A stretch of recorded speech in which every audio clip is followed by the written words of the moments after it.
আসসালামু আলাইকুম ছাত্রছাত্রীরা, আশা করি তোমরা ভালো আছো, বাড়িতে আছো। তো আজকে আমরা আগের দিন মেনলি আমরা খনিজ মৌলর যে বাকি পার্টটা ছিল বা খনিজ মৌলের অপরিহার্য খনিজ মৌলের কি ভূমিকা সেই জিনিসগুলো জেনেছি। আজকে আমরা আমাদের টপিকসে চলে আসব, সেটা হচ্ছে উদ্ভিদের একটা বিশেষ শারীরবৃত্তীয় ক্রিয়া সম্পর্কে আজকে আমরা জানবো। সেই শারীরবৃত্তীয় ক্রিয়াটা কি, খুব একটা ইজি টপিকস, কিন্তু আমাকে বেশ কিছু ডাটা আছে, সেই ডাটাগুলো তোমাদেরকে মনে রাখতে হবে। তাহলে আজকের আমাদের টপিকসটা হচ্ছে, সেটা হচ্ছে বাষ্পমোচন। তাহলে ছোটবেলা থেকে এই ওয়ার্ডটা মোটামুটি অনেকেই শুনেছো বা পড়েছো, যে বাষ্পমোচন বা আমরা বলতে পারি ট্রান্সপিরেশন।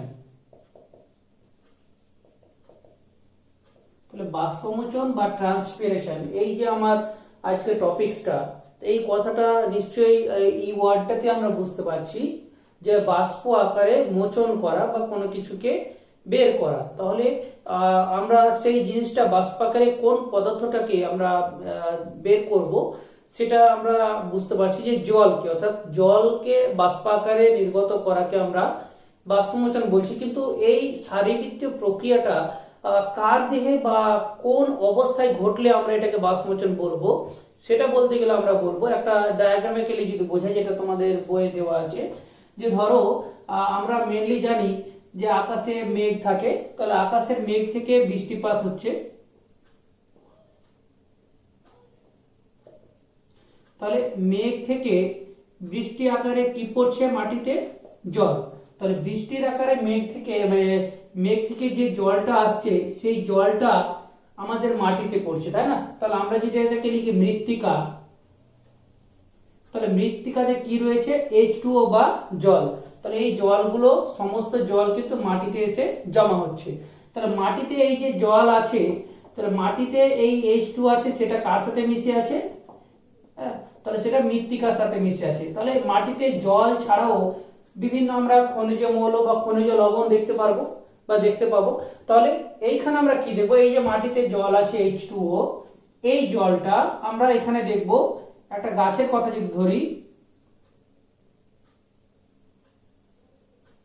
তাহলে এই গাছের ক্ষেত্রে আমরা দেখব যে গাছের বিশেষ যদি একটা আমরা অংশ দেখি, ধরো এখানে আমরা একটা ডাল দিয়ে একটা পাতাকে দেখাবো,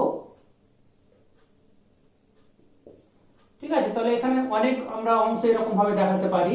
তাহলে এই পাতাগুলো দিয়ে,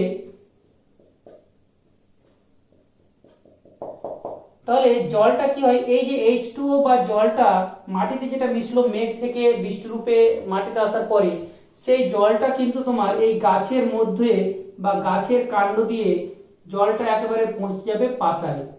তাহলে যেটা আমরা সালোক সংশ্লেষ জেনেছি। তাহলে জলটা একটা এসেনশিয়াল উপাদান, যেটা গাছের দেহে অবশ্যই লাগে সালোক সংশ্লেষের ক্ষেত্রে। এরপরে এই জলটা শোষিত হয়ে পাতায় যাচ্ছে, অনবরত জলটা মূলের সাহায্যে শোষিত হয়ে সবসময় কিন্তু উদ্ভিদের কাণ্ডে পৌঁছাচ্ছে বা পাতায় পৌঁছাচ্ছে। কিন্তু এই জলটা যতটা এতে সালোক সংশ্লেষ প্রয়োজন, তার থেকে বেশি যদি জল শোষিত হয়ে যায়, তাহলে অতিরিক্ত যে জলটা এখানে শোষিত হবে, সেই অতিরিক্ত জলটা এই গাছ কি করবে? বাষ্প আকারে দেহের বাইরে থেকে বের করে দেবে। তাহলে দেহের বাইরে থেকে বাষ্প আকারে H2O কে বের করে দিচ্ছে। তাহলে এই যে বাষ্প আকারে H2O বা জলটাকে বের করলো গাছটা, তাহলে এই বাষ্প আকারে বের করার পরে জলটা, ওই বাষ্পটা, জলের বাষ্পটা কি হয়?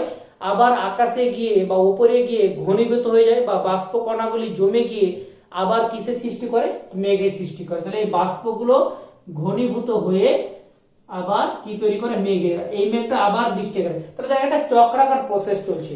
তাহলে এখানে আমরা এই যে প্রসেসটা বললাম, যে উদ্ভিদের যে বিশেষ শারীরবৃত্তীয় প্রক্রিয়া বা শরীরে ঘটে চলা একটা প্রক্রিয়া, যার সাহায্যে মৃত্তিকা থেকে শোষিত অতিরিক্ত জলটা উদ্ভিদ তার বেশ কিছু অঙ্গ দিয়ে, মূলত আমরা বলবো পাতার কথা, সেই ডিটেলস গুলো জানবো। তাহলে পাতা, এছাড়া এদের কাণ্ড, কিংবা আমরা ওদের দেহের কিছু লেন্টিসেল বা কিউটিকল নামক বেশ কিছু আবরণ থাকে, যার সাহায্যে কিন্তু এরা অতিরিক্ত জলটাকে বা দেহের অপ্রয়োজনীয় জলটাকে বাষ্প আকারে বের করে দিচ্ছে। তাহলে এই শারীরবৃত্তীয় প্রক্রিয়াটার নামই বলবো কি? বাষ্পমোচন বা ট্রান্সপিরেশন, বা আর একটা ওয়ার্ড বলা যায় প্রস্বেদন। তাহলে এইখানে দেখো এই প্রসেসটা কিভাবে ঘটছে। তাহলে আমরা এই কথাটা বুঝতে পারলাম যে বাষ্পমোচনের জন্য অবশ্যই উদ্ভিদে কিসের দরকার, বা বাষ্পমোচনটা হচ্ছে তার মূল উৎস কি, জল। আর বাষ্পমোচনটা কেন প্রয়োজন, কারণ অতিরিক্ত জল জমে গেলে উদ্ভিদে আমরা বিভিন্ন অন্যান্য যে শারীরবৃত্ত কাজ আছে সেইগুলোর ক্ষেত্রে ব্যাঘাত ঘটবে। তো সেগুলো আমরা পরবর্তী জানবো, এর তোমার অপকারিতা কি, বা বাষ্পমোচন বেশি হলে বা কম হলে কি ক্ষতি হয় গাছের ক্ষেত্রে। তো এই ক্ষেত্রে বলছে, তাহলে এখান থেকে আমরা ভূমিকা আকারে যদি বলতে যাই যে উদ্ভিদের দেহে মেনলি যেটা দাঁড়ালো এখান থেকে, যে অতিরিক্ত জলটা বিভিন্ন অঙ্গের মাধ্যমে দেহ থেকে বের করে দেয় এবং এটা একটা শারীরবৃত্তীয় প্রক্রিয়া। তাহলে সংজ্ঞা আকারে তোমাকে এখানে প্রথমে যেটা লিখতে হবে যে বাষ্পমোচন কাকে বলে। তাহলে বাষ্পমোচন কাকে বলে এই ওয়ার্ডটা কিন্তু তোমাকে জানতে হলো, যে বাষ্পমোচন বলতে কি বোঝায়। তাহলে এখান থেকে আমরা কি বলবো, যে শারীরবৃত্তীয় প্রক্রিয়ায় পরিবেশ থেকে শোষিত উদ্ভিদ দেহে প্রয়োজনের অতিরিক্ত, পরিবেশ থেকে শোষিত উদ্ভিদ দেহে প্রয়োজনের অতিরিক্ত জল উদ্ভিদ তার দেহে পাতা, কাণ্ড কিংবা ফুল, ফল প্রভৃতি অঙ্গের উপরিতল থেকে সূক্ষ্ম সূক্ষ্ম ছিদ্রের মাধ্যমে দেহ থেকে বাইরে বের করে দেয় বাষ্প আকারে। সেই পদ্ধতিটাকে বা শারীরবৃত্তীয় প্রক্রিয়াটাকে আমরা বলবো কি, বাষ্পমোচন। তাহলে সংজ্ঞাটা খুব ইজি রয়েছে, একবার পড়লে তোমরা বুঝতে পারবে। তাহলে বাষ্পমোচন হওয়ার জন্য উদ্ভিদের পাতা দিয়েই প্রধানত বাষ্পমোচন হয়। এছাড়া কিছু কিছু ক্ষেত্রে আমরা ফুল, ফল বা কাণ্ডের ত্বক থেকেও বাষ্পমোচন হতে দেখবো। তো যে কোনো জায়গা থেকে বাষ্পমোচন হোক না কেন, সেই ক্ষেত্রে কিন্তু অবশ্যই রন্ধ্র বা ছিদ্র থাকা দরকার। তাহলে মেনলি যেটা আমরা জানি যে পাতার গায়ে অসংখ্য সূক্ষ্ম সূক্ষ্ম যে ছিদ্র বা রন্ধ্র থাকে, সেই রন্ধ্রগুলোকে বলা হয় পত্ররন্ধ্র, তাই তো। তাহলে পত্ররন্ধ্র বা স্টোমাটা, তোমরা নামটা হয়তো শুনেছো।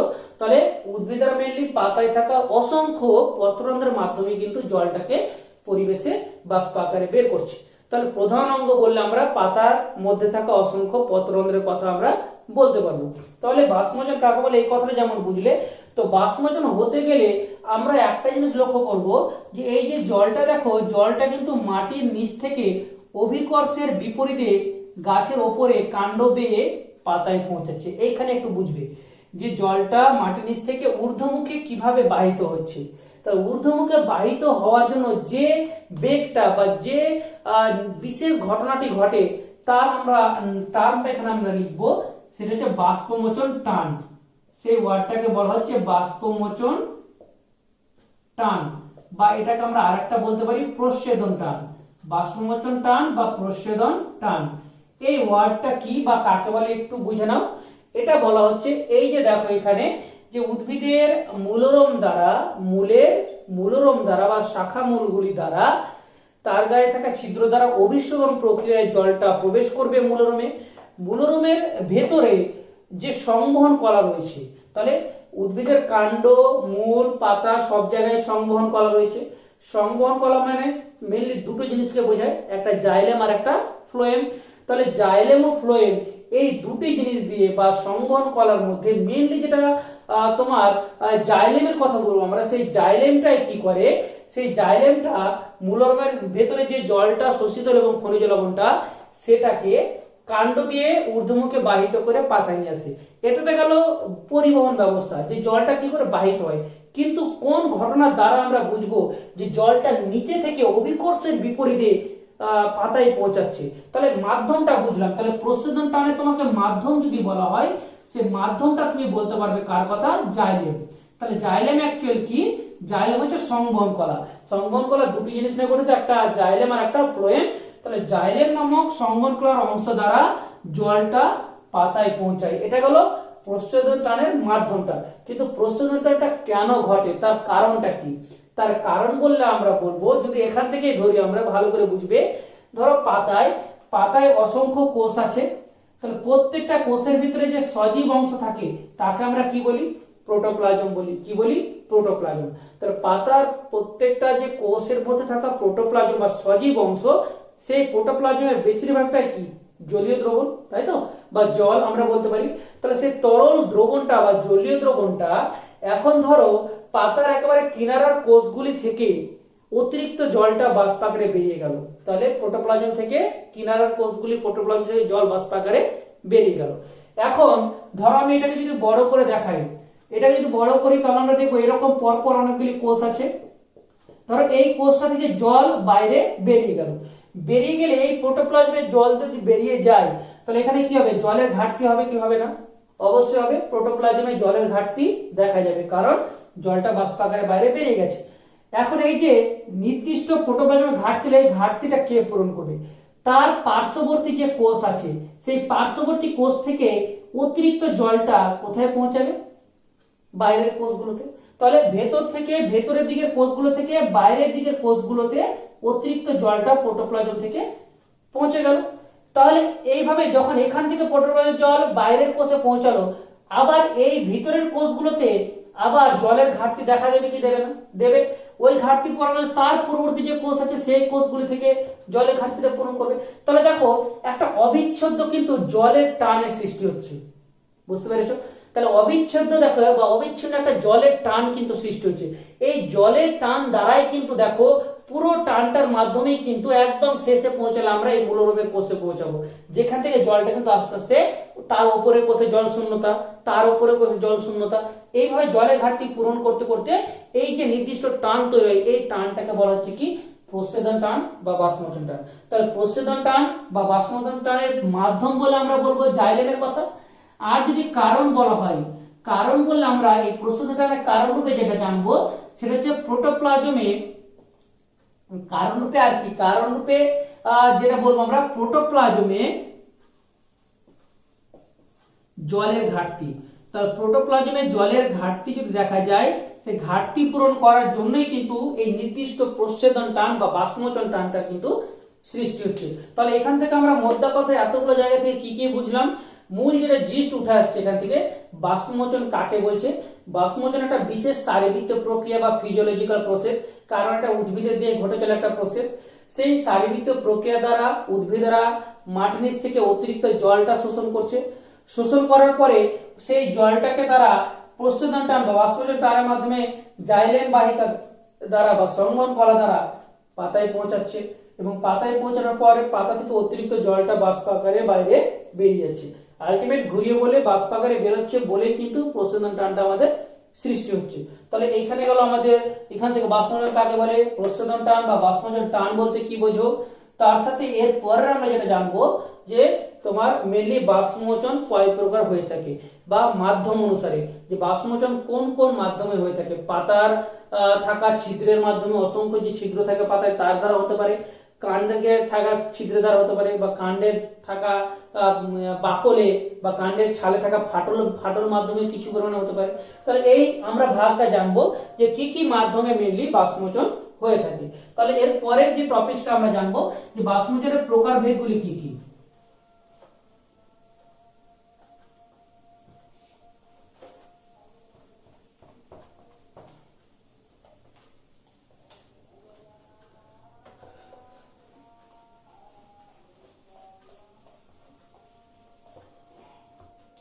তাহলে এখানে আমরা বললাম যে বাষ্পমোচনের প্রকারভেদ।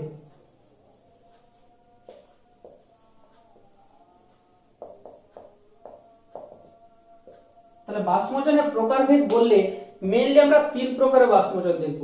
অর্থাৎ এখানে যদি আমরা বলি এটা যে তিন প্রকারের বাষ্পমোচন দেখা যায়। তিন প্রকারের বাষ্পমোচন কি কি? তিন প্রকারের বাষ্পমোচন হবে।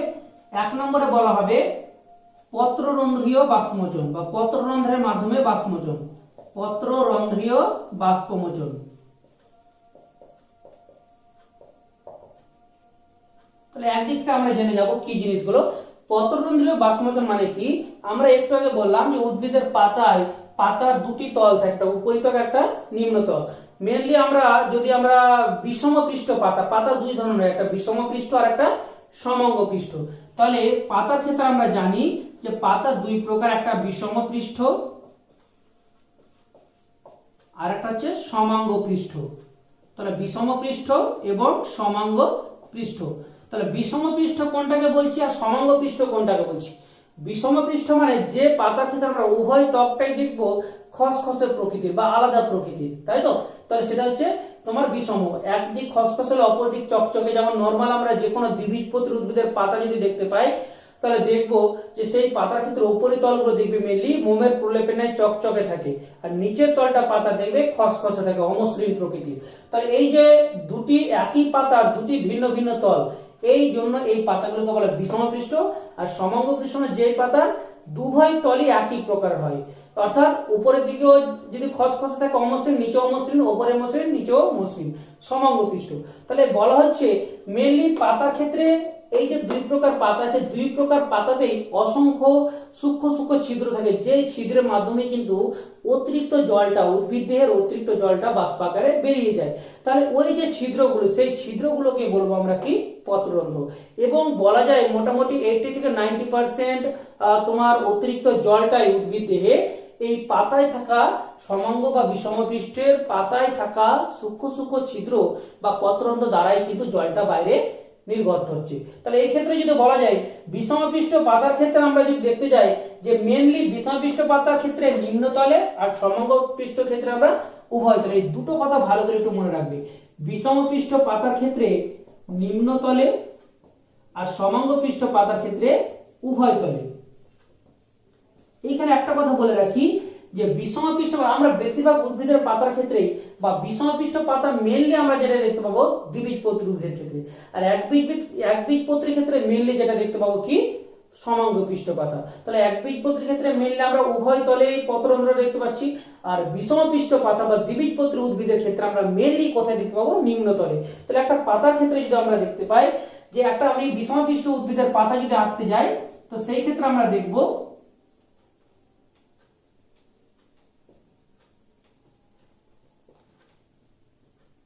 তাহলে এই উপরের তলটা যদি আমরা বলি ঊর্ধ্বতক এবং নিচের দিকটাকে আমরা কি বলবো, নিম্নতক। তো এর ক্ষেত্রে আমরা এই বিষম পৃষ্ঠ পাতার ক্ষেত্রে সবসময় নিচের তলে, মানে আমি যদি একটা পাতা কল্পনা করি এই হাতটাকে আমার, এই ক্ষেত্রে আমরা দেখবো যদি হাতের উপরের দিকটা আমার মসৃণ প্রকৃতি, তাই তো, তাহলে উপরটা মসৃণ প্রকৃতি, তাহলে এই দ্বিবীজপত্রী উদ্ভিদের ক্ষেত্রে আমরা এটাকে বলছি যে মসৃণ প্রকৃতির। তাহলে এটা হচ্ছে আমার উপরিতক, আর আমার এই দ্বিবীজপত্রী উদ্ভিদের পাতার এই নিচের দিকটা কি, অমসৃণ বা নিম্নতক। তাহলে মেনলি আমরা দেখব যে দ্বিবীজপত্রী উদ্ভিদের পাতার ক্ষেত্রে বা বিষমপৃষ্ঠ পাতার ক্ষেত্রে এই নিম্নতকে অসংখ্য সূক্ষ্ম সূক্ষ্ম ছিদ্র থাকে, উপরের পৃষ্ঠে তুলনায় বা উপরের পৃষ্ঠে খুবই অল্প সংখ্যক থাকে, এবং যেটা ম্যাক্সিমাম থাকে সেটা কোন দিকে থাকে, নিম্নতকে।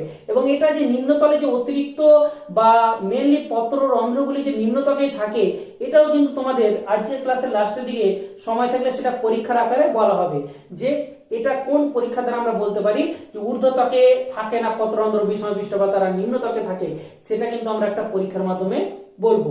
তাহলে এই ক্ষেত্রে আমরা এটা শর্ট কোশ্চেন আকারে জেনে রাখতে হলো যে মেনলি বিষম পৃষ্ঠ পাতা নিম্নতলে এবং সমাঙ্গ পৃষ্ঠ পাতা উভয় তলেই, অর্থাৎ যে পৃষ্ঠটার উভয় পৃষ্ঠটা সমান প্রকৃতি থাকে, মসৃণ হলে মসৃণ, অমসৃণ হলে অমসৃণ প্রকৃতির, সেই রকম পাতার ক্ষেত্রে কিন্তু আমরা যেটা দেখব সেটা হচ্ছে পত্ররন্ধ্র কিন্তু উভয় তলেই দেখতে পাবো, নিম্ন তলেও দেখতে পাবো আবার ঊর্ধ্ব তলেও দেখতে পাবো। তাহলে এই গেল তোমার পত্ররন্ধ্রের দ্বারা বাষ্পমোচন কি করে ঘটে সেই ঘটনাটা তোমাকে বলতে হলো।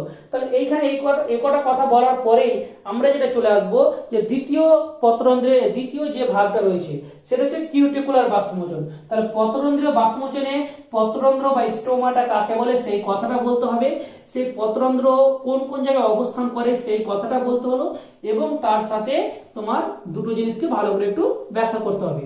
এরপরে আমরা বাষ্পমোচনের প্রকারভেদে দ্বিতীয় যে গঠনটা যাব সেটা হচ্ছে কিউটিকুলার বা কিউটিকলের সাহায্যে। তাহলে কিউটিকল বলতে কি বলছে বা কিউটিকুলার, তাহলে কিউটিকুলার বাষ্পমোচন কি? কিউটিকুলার বাষ্পমোচন বলতে গেলে মেনলি আমরা যেটা বলবো এখান থেকে যে বিভিন্ন গাছের ক্ষেত্রে কাণ্ডের বাকল মানে কি বলা হচ্ছে যে কাণ্ডের বাকল মানে হচ্ছে কাণ্ডের গায়ে যে ছাল, সেই ছালটা অনেক গাছ আছে দেখবে দুর্বল প্রকৃতির কাণ্ড, যাদের গায়ে বাকল না থেকে মেনলি পাতলা পাতলা ত্বকের ন্যায় বা চামড়ার ন্যায় খুবই পাতলা প্রকৃতির আঁশের ন্যায় কাণ্ডের গায়ে একটা আবরণ দেখতে পাই। তাহলে সেই যে কাণ্ডের গায়ে একটা পাতলা আবরণ নেই, আঁশের ন্যায় আবরণ দেখতে পাই, সেটাকে আমরা কি বলবো, কিউটিকল, যেটা সাধারণত চকচকে প্রকৃতির হয়, যেটা আমরা দুর্বল প্রকৃতির বা বিরুৎ জাতীয় উদ্ভিদের কাণ্ডের ক্ষেত্রে দেখতে পাবো। কাষ্ঠলের তুলনায় বিরুৎ জাতীয় উদ্ভিদের ক্ষেত্রে আমরা মেনলি কি দেখতে পাবো, যে কিউটিকলটা দেখতে পাবো। তাহলে এখানে আমরা বলবো যে দুর্বল কাণ্ডের গায়ে আমরা যে একটা চকচকে, কিংবা আরেকটা বলতে পারি আরেকটা জায়গায় যে পাতার গায়ে যে চকচকে অংশ থাকে, পাতার গায়ে বা কাণ্ডের গায়ে যে চকচকে অ্যাকচুয়াল বা শাইনি অংশ থাকে, যে সেই গ্লসি বা শাইনি অংশ থেকেই কিন্তু মেনলি আমরা কি বলবো সেখানে কি থাকে, কিউটিকল। তাহলে সেই কিউটিকল দিয়ে খুবই অল্প পরিমাণে কিন্তু উদ্ভিদরা বাষ্পমোচন করে থাকে। তাহলে এখানে যদি একটু বলতে তোমাকে জাস্ট ডাটাগুলো দিতে হবে কোন কোন জায়গা হয়। তো এখানে আমরা মেনলি বলবো যে নরম কাণ্ডে, নরম কাণ্ডে মানে আমরা যেটা বললাম দুর্বল কাণ্ড, একবীজপত্রী উদ্ভিদ, তাহলে ওই রকম নরম কাণ্ডের আচ্ছাদন হিসেবে ফিতের আকৃতি বা আঁশের নাই যে পাতলা চকচকে আবরণ থাকে সেইখানে সেটাকে আমরা কিউটিকল বলছি বা কিউটিকল থাকে ওখানে। আর একটা যেটা বলা হচ্ছে যে এছাড়া আমরা দেখতে পাবো গুপ্তবীজী উদ্ভিদের, কাদের ক্ষেত্রে, গুপ্তবীজ, অর্থাৎ যাদের ক্ষেত্রে বীজটা তোমার ফলের ভিতরে লুকায়িত থাকে, সেই গুপ্তবীজী উদ্ভিদের ক্ষেত্রে বলা হচ্ছে যে পাতার অগ্রভাগে বা পাতার একেবারে কিনারার দিকে ওপরের দিকে যে পুরো আবরণটা দেখতে পাবো আমরা, সেটাকে বলছি আমরা কিউটিকল। তাহলে একটা পাতাকে দেখলে আমরা দেখতে পাবো যে পাতার অগ্রভাগের দিকে একটা কিনারায় একটা মোটা চামড়ার ন্যায় আমরা একটা অংশ কিন্তু আমরা দেখতে পাই একেবারে কিনারার দিকে, তাহলে সেই মোটা আবরণটাকে আমরা কি বলবো, কিউটিকল। তাহলে কিউটিকলের মাধ্যমে কিন্তু উদ্ভিদরা কি করে অল্প পরিমাণে বাষ্পমোচন করে থাকছে। তাহলে দুটো প্রকারভেদ হলো আমাদের, একটা পত্ররন্ধ্র আর একটা কিউটিকুলার। লাস্ট যে অংশটা রয়েছে সেটা হচ্ছে লেন্টিসেলীয় বা লেন্টিসেলের মাধ্যমে কিভাবে বাষ্পমোচন করে। তাহলে এর পরে আমরা দেখব যে লেন্টিসেল বলে যে একটা গঠন রয়েছে উদ্ভিদের ক্ষেত্রে, তার দ্বারা কিভাবে বাষ্পমোচন করছে। তাহলে 3 নম্বর আমরা প্রকারভেদ দেখব লেন্টিসেলীয়। তাহলে লেন্টিসেলীয় বা লেন্টিসেল কথাটা কি, লেন্টিসেল মানে হচ্ছে আমরা একটু বললাম দুর্বল কাণ্ডের গায়ে যে আবরণ দেখবো সেটা, সেখানে কিউটিকল থাকছে। আর আমরা মেনলি যেগুলো শক্ত প্রকৃতির বা কাষ্ঠল জাতীয় উদ্ভিদ, তাহলে এখানে ওয়ার্ডটা আমরা বললাম কাষ্ঠল জাতীয়। তাহলে এখানে যেটা কথা বলা হচ্ছে কাষ্ঠল জাতীয় উদ্ভিদের ক্ষেত্রে, মেনলি কাষ্ঠল জাতীয় উদ্ভিদের ক্ষেত্রে যে বাকলটা থাকে বা কাণ্ডের গায়ে বা কাঠের গুড়ির গায়ে যে বাকল বা মোটা পুরু আবরণ থাকে, তার গায়ে যে ছিদ্র, তাহলে এর বাকলে যে ছিদ্র দেখতে পাবো সেই ছিদ্রটাকে আমরা কি বলবো, লেন্টিসেল বলবো। তাহলে ওই ছিদ্র পথে কি হতে পারে, তোমার বাষ্পমোচন হতে পারে। তাহলে এটা একটা গেল যে লেন্টিসেল আমার কোন জায়গায় থাকছে। এছাড়া পুরো পাতার ত্বকের পেরিডার্ম নামক অংশ থাকে, সেখানেও আমরা লেন্টিসেল দেখতে পাবো। তাহলে এই লেন্টিসেল কথাটাকে এখানে লেন্টিসেলের মাধ্যমে কিন্তু খুবই অল্প পরিমাণে বাষ্পমোচন হয়। তাহলে সিংহভাগ বাষ্পমোচন বা অতিরিক্ত জলটা আমাকে যেটা জানতে হলো যে পাতায় থাকা পত্ররন্ধ্রের মাধ্যমেই কিন্তু মেনলি বাষ্পমোচনটা হয়ে থাকে 90% অলমোস্ট, এবং বাকি যে 10% বা 8% থাকে সেটা কিন্তু এই দুটি অংশের দ্বারা হয়ে থাকে। তার মধ্যে তোমার কিউটিকল দ্বারা হয় এবং কিছুটা পরিমাণে লেন্টিসেলের মাধ্যমে হয়। তাহলে এই গেল একটা ঘটনা। এর সাথে আরেকটা জিনিস যেটা বলার আছে, একটু আগে বললাম যে একটা বিষমপৃষ্ঠ পাতা যদি নিই, অর্থাৎ উভয় তল যাদের আলাদা, ঊর্ধ্বতল এবং নিম্নতল, তাদের ক্ষেত্রে আমরা দেখবো যে নিম্ন তলে যে পত্ররন্ধ্র থাকে এটা আমরা কি করে পরীক্ষার মাধ্যমে করব। এটা তোমাদের বইয়ে পরীক্ষাটা করে দেওয়া আছে, আমি জাস্ট একটু বুঝিয়ে দিচ্ছি। তাহলে সেই পরীক্ষাটার ক্ষেত্রে আমরা বলছি যে বাষ্পমোচনের পরীক্ষা বলেও কিন্তু পরীক্ষাতে যে তোমাকে থাকতে পারে যে বাষ্পমোচনের পরীক্ষাটা লিখো। তাহলে বাষ্পমোচনের পরীক্ষা আমরা কিভাবে বলবো, এটা যে একটা পাতা আছে, মেনলি দুটো পাতা নেওয়া হয়েছে।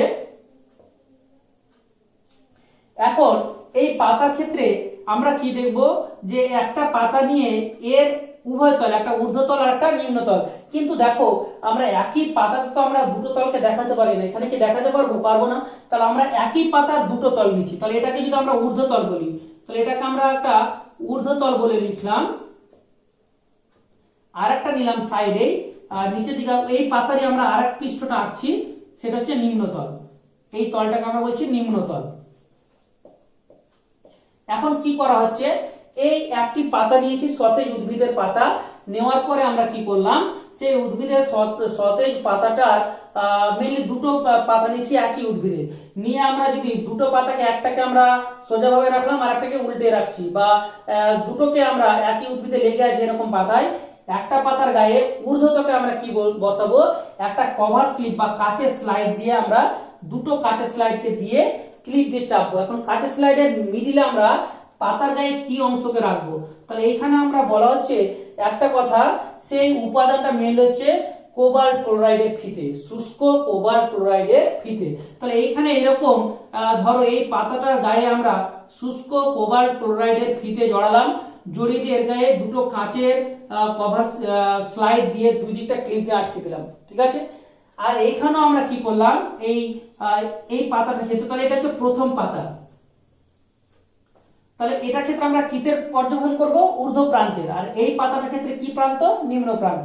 তাহলে প্রথম পাতার ক্ষেত্রে আমরা এটা দেখছি, আর এটা হচ্ছে দ্বিতীয় পাতা। তাহলে দেখো প্রথম পাতায় কি দেখবো আমরা, এই শুষ্ক কোবাল্ট ক্লোরাইড, তাহলে শুষ্ক কোবাল্ট ক্লোরাইড,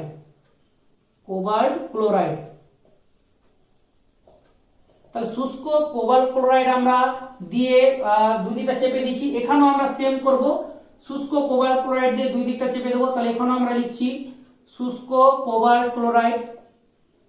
যাই হোক, তাহলে দুটোকে পাতাকে, প্রথম দ্বিতীয় দুটো পাতাকে চেপে দিয়েছি শুষ্ক কোবাল্ট ক্লোরাইড দিয়ে, ফিতে দিয়ে ভালো করে পাতাটাকে রোল করে চেপে দিলাম। এরপরে আমরা দেখতে পাবো যে কিছুক্ষণ পরে আমরা বা কয়েকদিন পর্যবেক্ষণ করার পরে যদি দেখতে পাবো যে ওই একই গাছের পাতা দুটিকে আমরা যদি দেখতে পাই, ওপরের যে পাতাটা আছে বা পাতার যে ঊর্ধ্ব প্রান্তটা আছে, এই ঊর্ধ্ব প্রান্তটা নীল বর্ণ ধারণ করেছে, আর পাতার যে নিম্ন প্রান্ত আছে এটা পিঙ্ক কালার বা গোলাপি কালার ধারণ করেছে। তাহলে এখানে এই যে দেখো গোলাপি কালার ধারণ করেছে, এটা হচ্ছে পর্যবেক্ষণ। আর এখানে আমরা দেখবো কি, নীল কালার।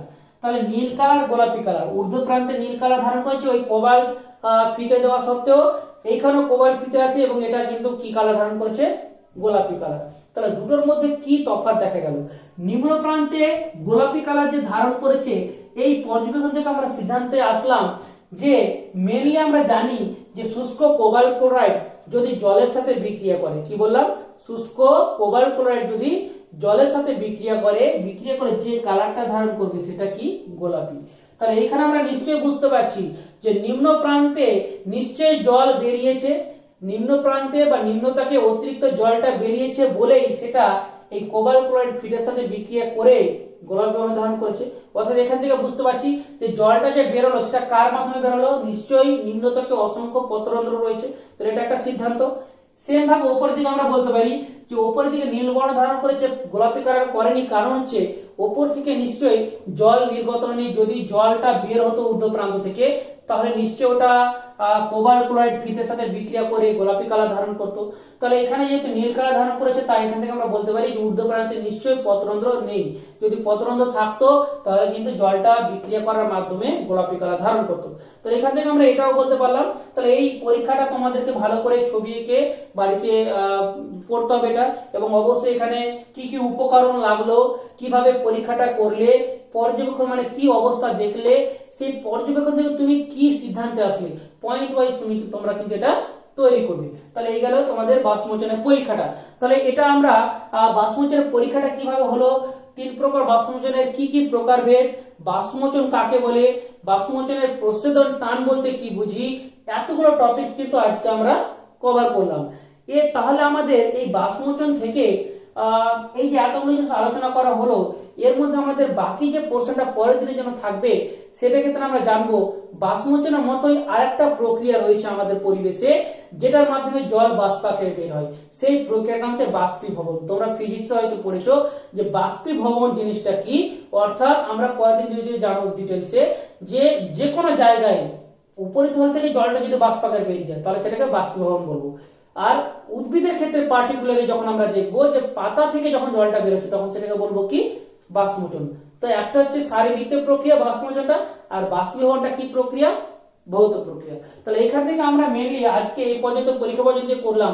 এর পরের দিন আমরা ওই পার্থক্য, বাষ্পীভবন কি জিনিস, তার সাথে আমরা বাষ্পমোচন হওয়ার জন্য কি কি শর্ত লাগে বা কোন কোন শর্ততে বাষ্পমোচন খুব সুন্দরভাবে ঘটবে, এবং বাষ্পমোচনের উপকারিতা ও অপকারিতা, বাষ্পমোচনের আমরা ভালো দিকগুলো দেখবো যে কি কি অ্যাডভান্টেজ রয়েছে আর কি কি ডিসঅ্যাডভান্টেজ। তো এই ক্ষেত্রে আমাদের আজকে আলোচনার বিষয় এটুকুই থাক। আমি কিছু কথা বলতে চাই যে তোমরা অনেকে হয়তো যেভাবে ক্লাসটা করাচ্ছি বাড়িতে হয়তো সেইভাবে ঠিক বইটা খুলে হয়তো পড়ছো না, কারণ অন্যান্য ক্লাসের তুলনায় তোমাদের ক্লাসের আমি রেসপন্স কিন্তু কম পাচ্ছি, যে পড়াটা ঠিকঠাক করছো কিনা বা ক্লাসটা ঠিকঠাক ফলো করছো কিনা তার ফিডব্যাক কিন্তু আমি সঠিকভাবে পাচ্ছি না। ওই জন্য আমি তোমাদের কাছে একটু অনুরোধ করব যে তোমরা অবশ্যই তোমাদের যে আমার যে বিশেষ নাম্বার রয়েছে হোয়াটসঅ্যাপ, সেই নাম্বারে কিন্তু তোমরা কিছু না কিছু কোশ্চেন আকারে হোক, কোনো অ্যান্সার রূপে হোক, অর্থাৎ কোনো না কোনো ভাবে তোমরা কিন্তু একটু রেসপন্স করবে। কারণ আমরা এত লেকচার মেথডে তোমাদেরকে আধা ঘন্টা করে ক্লাস নিয়ে বা তার বেশি করে ক্লাস নিয়ে বোঝাচ্ছি, এখন এর জন্য যদি তোমাদের কাছ থেকে কিছুটা যদি আমরা ফিডব্যাক না পাই, সেটা আমাদের ক্ষেত্রে খুব একটা হতাশা ব্যঞ্জক একটা ঘটনা ঘটবে। তাই আমরা চাই, বা আমি বিশেষ করে চাই, তোমরা কোশ্চেন প্রয়োজন হলে যে কোনো একটা বইটা পড়ো, যে কোনো একটা ওয়ার্ড বুঝতে পারছো না, যে কোনো একটা জিনিস, স্যার এই জিনিসটা কি, সঙ্গে সঙ্গে তুমি ভয়েস মেসেজ করো আমাকে, হোয়াটসঅ্যাপে তুমি মেসেজ করো, প্রয়োজন হলে কল করো, দিয়ে বলো। তাহলে এইভাবে কি ইন্টারাকশন বাড়লে কি হবে, ছাত্র টিচারের মধ্যে একটা তোমার পড়াশোনার যে রিলেশনটা সেটা কিন্তু ক্লোজ হবে, এবং তাতে করে কোঅর্ডিনেশনটা ভালো হলে কি হবে, পরবর্তী ক্লাসগুলো আরো ভালো করে আমরা দিতে পারবো। তাই বলছি একটু রিপ্লাই দেবে, যেটা ক্লাস করা হচ্ছে তার উপর যা যা কোশ্চেন থাকবে, 2-3টা বই পড়ে নিজে ভালো করে বুঝে, যদি না বুঝতে পারো সঙ্গে সঙ্গে কোশ্চেন করবে, তাহলে এই জিনিসগুলো করবে এবং অবশ্যই আমাকে রিপ্লাই দেবে। তাহলে পরের দিন আমরা নেক্সট পার্টটা করবো এবং আস্তে আস্তে সিলেবাসটাকে এগিয়ে নিয়ে যাবো। ভালো থেকো, ভালোভাবে পড়াশোনা করো।